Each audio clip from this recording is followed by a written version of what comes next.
One of the most identifiable film movements to come out of post-World War II would be Italian Neorealism.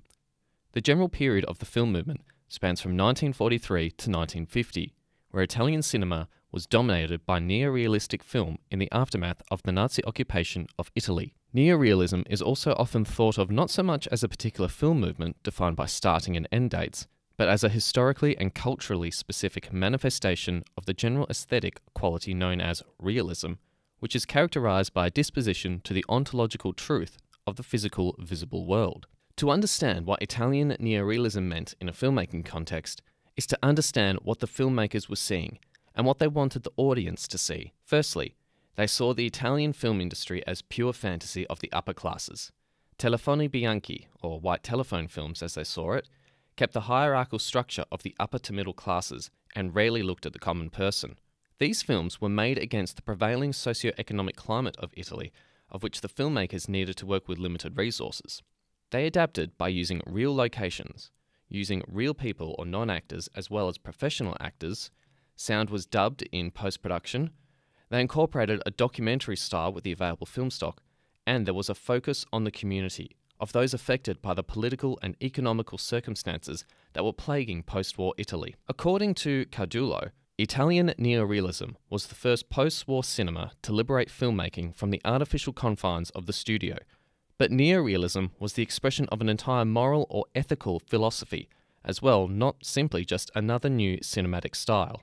The film I'll be looking at is one of the earliest films to bring about the Italian neorealist style.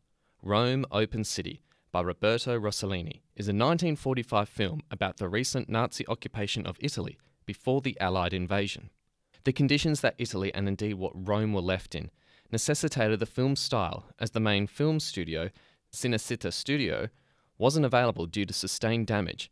There was also a push with filmmakers themselves, as they desired to show life as it was in the most convincing way by getting out of the studio and into the streets where the people were. This scene shows many of the neorealist conventions that would go on to be widely used with future Italian neorealist films. In saying that, there are also several non-realist features in this film that would be developed by other Italian filmmakers. The first is the use of non-actors. In Rome Open City, the two main cast of Albo Fabrizi and Anna Magnani were already established and known actors in Italy. However, for several other casts, this was their first film, including Francesco Grangiche, Marcello Pagliaro, and Vito Anicciarico. All of the extras were locals with no prior film or acting experience. The reason for using real people is to have a greater sense of realism.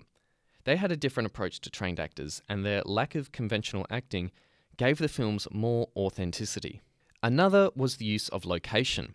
All locations shown in the film are real, except for the Gestapo office, which was a built set, with nothing being shot in a studio. The streets, buildings, and industrial sites were all real places. The use of locations also meant using natural lighting, which is evident not just in this scene, but in several others. Rossellini films this scene from various angles and viewpoints to truly create the atmosphere of where and how the residents are living. Even here, you can see there is rubble to the side of the road from the previous damage sustained during the war. The buildings themselves are also very worn and run down. You can also make out graffiti that has been scratched onto the walls. The use of natural lighting is evident, as the light and shadows change frequently. This scene and the scene at the bakery are excellent examples of the neorealist convention of focusing on the community and not just the individual. The focus is about what is happening to the people, as it shows the plight of the common person. The bakery scene shows the desperation and chaos caused by the poverty engulfing the city, and the evacuation of the building shows the amount of people who live in the building and how they live. The use of a documentary-style photography is another key feature of Italian neorealism.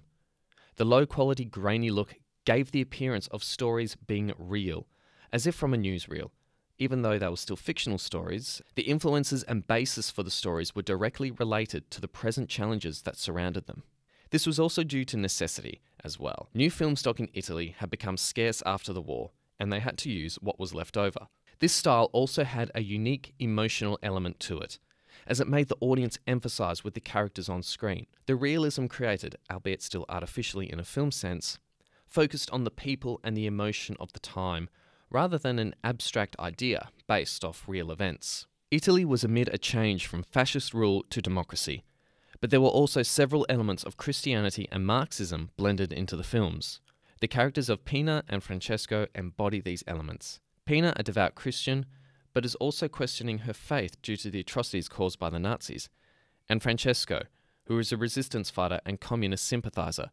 Italian neorealism may have only been around for a short period, but the legacy of the films and filmmakers such as Rossellini, Vittorio De Sica, Luchino Visconti, and Cesare Zavattini have endured. The movement has directly influenced other movements like French New Wave, Indian New Wave, Brazilian New Wave, and even Hollywood film noir.